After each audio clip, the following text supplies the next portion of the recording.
We are back on the program, an important segment. There are so many people out there of all ages that are struggling financially, and for many, it literally is ruining their lives. Our guest on the program is Norman Pearlcutter. He's a CPA, author of the book, How to Settle Your Debts and Climb Out of the Hole You're In Without Committing Financial Suicide. He has been helping people for a number of years, and before that, he actually worked as a debt collector, so he knows the business inside and out. Norman, thank you for joining us on the program.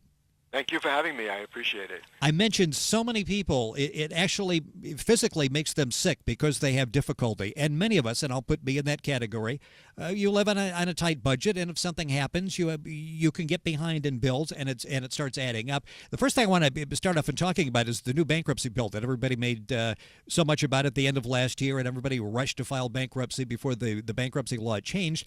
They were trying to get us to believe that this was going to be a good situation for everybody. How is the new bankruptcy bill working out? Well, I don't know how it's working out, but I'll tell you, it's the furthest thing from being a good situation for everybody. The bill is a good situation, certainly for the credit card lenders and for the professionals. It certainly seemed like it. Who administer the law, but it is enormously deficient when it comes to the consumer, and that's really for two major reasons. And they are, one, that the law really does not give any special, take into consideration the reason why people get into debt. When our Constitution was written, bankruptcy, there was a provision in there for bankruptcy. And the idea then was to allow people who get into debt, or the thinking behind it, which the way it's been interpreted, allow people who get into debt for reasons that are beyond their control, health reasons, other catastrophes, to give them a way out, to give them a way to survive something like that. Unfortunately, over the years, with credit becoming so absolutely easy to get, people started abusing the bankruptcy laws. They started irresponsibly building up credit and using bankruptcy to get out of the debt. And reform was definitely needed. Things have changed. But unfortunately, nobody took into consideration the people who get into debt for the reasons that are beyond their control. So they're treated. Those people are treated just like the abusers in this law, and that's really, really, really bad. And secondly, the second thing is that there's an enormous amount of abuse of the system that comes from the credit card lenders, and nothing has been done to stop them from the abuse that they are perpetrating on the consumer. What are some areas of abuse that you see that perpetrated by the credit card companies? Well, the two major areas there are the manner in which they lure people into debt, the schemes they use, their small print, all the offers they make, which in most instances are traps. They look good if you read the large print, but if you get into the small print and start understanding what these people are really trying to do, you'll understand why it's really, most of these offers are not good for you. And then the enormous interest rates they charge and the enormous penalties they charge, which I call non-judicial punishment. These people have the right to punish you without due process. I mean, they're just unchecked, and they're allowed to have their way with the consumer. It's just not fair. In the book, you emphasize that bankruptcy really should be a last resort. It has some very drastic consequences. There are a lot of other ways people would never think about that they can deal with the creditors, and it's all pointed out in the book, How to Settle Your Debts and Climb Out of the Hole You're In Without Committing Financial Suicide. Norman Pearlmutter is our guest on the program. The program is This Week in America. Our website, by the way, is thisweekinamerica.us, and we can link on to Norman's website, and you can get further information.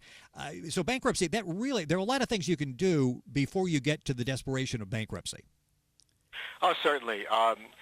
First of all, people have to understand that if their problem with debt, there are various kinds of debt. Okay, and I break them down into my book into four categories: like unsecured debt, secured debt, debt created, judgment debt, which is created after somebody sues you on an unsecured debt and obtains a judgment against you, and of course there's student loan debt, and there's tax debt. There are actually five kinds of debt. I don't really get into student loan debt that much in my book. Unsecured debt is the main reason why people file bankruptcy, and it's the type of debt that you don't need to file bankruptcy to deal with. In most situations, people who file bankruptcy because of unsecured debt are just doing something they don't have to do. There's no way a creditor you have a tremendous amount of leverage to deal with creditors because they have no collateral, and they have no special rights to collect from you. Of course, they can sue you, and if they do, a judgment gives them some special rights. But seldom do they do that because generally it doesn't work out for them. And also, in the case of, unless the debt is very large, it's not economically feasible to do it. It's not worth it to them. So if you contact your creditors, explain your situation to them, and I'm not telling you to go into great detail because you don't have to. Just give them a general idea of what your situation is. Make a reasonable proposal to them to deal with you, to pay out your debts over a period of time. Generally, they'll work with you. Sometimes they'll give you a hard time at first, but you have to be persistent, and you can't give up because they know that if they don't work with you, sooner or later you're going to file bankruptcy, or you're just not going to pay. Period. So you have all kinds of options, and that's one of them. But even before you get to that, a lot of people can deal with their debt using their own resources. I mean, people are living too high. They can budget. They can create more money to pay off debt.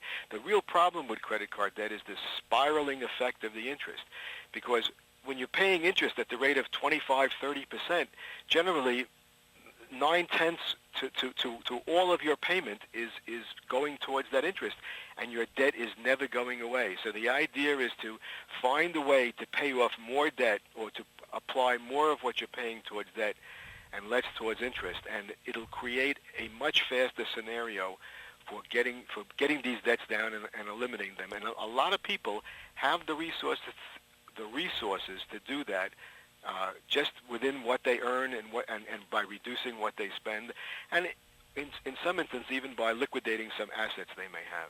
How to Settle Your Debts is the book. In the book, you talk about how to get bill collectors off your back with a simple certified letter, and you go through the different strategies, and they are all tried and true. They are all legal strategies that are very successful. That's true. You know, it's funny. There's a federal law called the Fair Debt Collection Practices Act, which was enacted way back in 1978 and been modified a few times or amended a few times. Most people aren't even aware of this law. This law is a law to curb the abuse of third-party debt collectors. That's its purpose. Third-party debt collectors being collection agencies, attorneys, and anybody else who collects debts for others. Okay. In that law is a provision that says that if a debt collector, say a collection agency, calls you or contacts you with regard to any individual debt, you have the right to write that collection agency a letter, and you have to do it in writing, and tell them, I don't want you to contact me about this debt anymore, and give them any reason that you want. Like, for instance, I don't owe the money, I dispute the bill, I've paid it, or whatever you want to say, okay? You send that letter to them, certified return receipt, to be sure, to be able to prove they got it, okay? And then that debt collector, by law, can only contact you one additional time. If they contact you more than one time after receiving that letter, they have violated federal law, and you have remedies to go after them and collect statutory penalties from them. Yeah, and that's interesting because you think, oh, you're out there, and the credit card companies, the collection agencies, the attorneys, they have all the power. In the book, How to Settle Your Debts, you're basically saying, no, we all have as consumers a lot more leverage than we ever thought we had. Oh, it's 100% true. And the main leverage is, besides your rights, which most people aren't aware of, and this law provides many other rights with regard to the abuse that people receive from collection agencies and even from creditors. Though the law really doesn't cover creditors as such, it only covers third-party debt collectors. What we talked about before, the fact that creditors have no remedies to collect from unsecured debts from you other than to ask you for the money. That's all they can really do. Unless they, like I said before, go to court, sue you, and obtain a judgment. Then the unsecured debt becomes pretty much what you would call a secured debt, because the creditors can, right, in effect, go after certain of your assets, and in some states go after your salary or by garnishment, if they can find out where you work, by the way. You have no obligation to tell them that. So there is an enormous amount of leverage that consumers have, both from their rights and because of the nature of unsecured debts, which gives them the power to deal with creditors, attorneys, bill collectors, etc. You're listening to This Week in America. Our guest is Norman Perlmutter, CPA, who's written the book How to Settle Your Debts and Climb Out of the Hole You're In Without Committing Financial Suicide. I want to talk about something that's very interesting. You've got companies out there that will buy debt. You've got the original credit card company. They've given up because for some of the reasons maybe you've talked about, people have no money. We're never going to collect this. And sometimes that debt is sold 2, 3, 4 times. Do these companies who buy the debt have legal right to come after you? Absolutely, yeah, they do.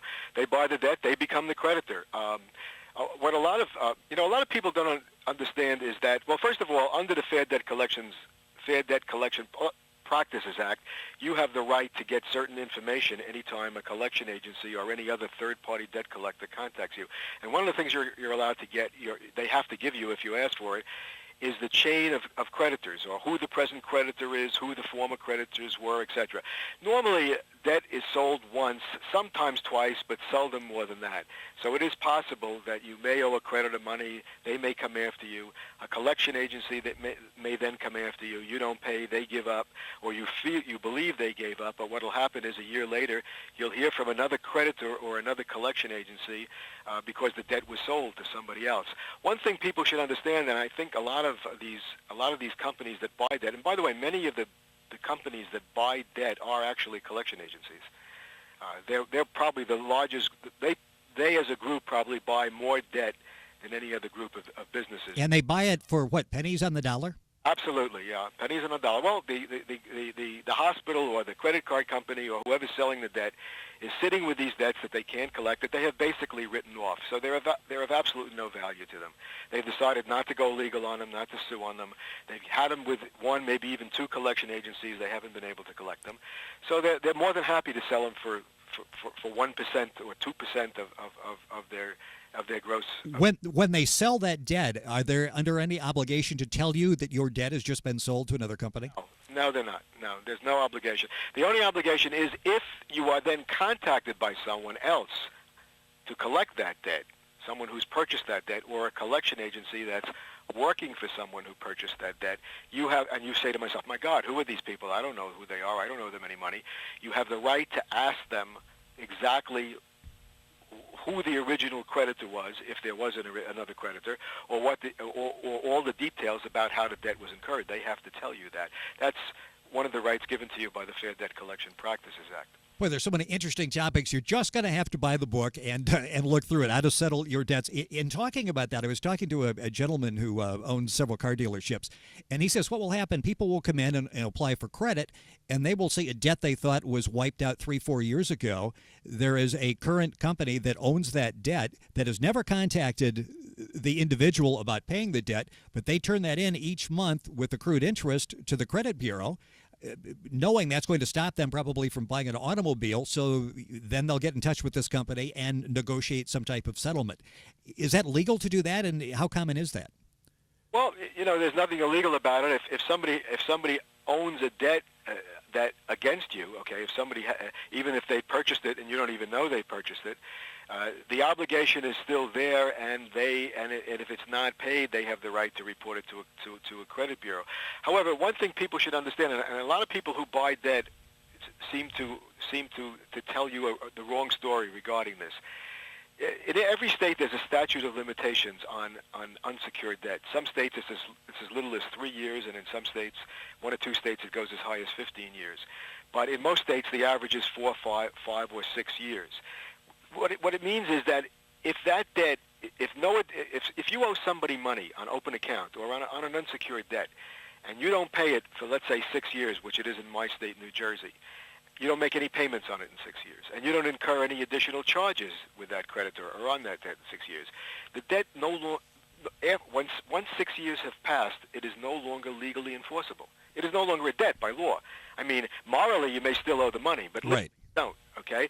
Now, I've heard a number of stories where people who buy debt actually have a lot of debt that's dead, or that's no longer valid due to the statute of limitations, and they still try to collect it. So people should watch out for that. First of all, they don't have to pay it, but more important, whoever is trying to collect it from you is breaking federal law because they're trying to collect a non-valid debt from you. And once again, you can take them to court and get statutory penalties under the Fair Debt Collection Practices Act. The book does an excellent job in laying out all different types of scenarios. It's very easy to read. It's called How to Settle Your Debts and Climb Out of the Hole You're In Without Committing Financial Suicide. Norman Perlmutter is our guest on the program. He is a CPA. Norm, do you have your, I think, normondebt.com is the website you're working on. Is that up and running now? Right. It's 2 o'clock here. Well, it's between 2 and 3 in the afternoon here in New Jersey. Since 7 o'clock in the morning, I've been working on that website up until this time, and I'm going to be working on it this afternoon. It's still not up. It's going to be up. It's going to be online in a couple of more weeks, and it is normondebt.com. It's going to provide a wealth of free information on dealing with debt. It's also going to provide some services to actually consult with people to deal on debt. It's going to have publications regarding That's debt. fantastic. Norma, unfortunately, we are out of time. So much to talk about. Hopefully, we'll get you back on the program. The book is called How to Settle Your Debts, normondebt.com, or go to thisweekinamerica.us. We'll be right back.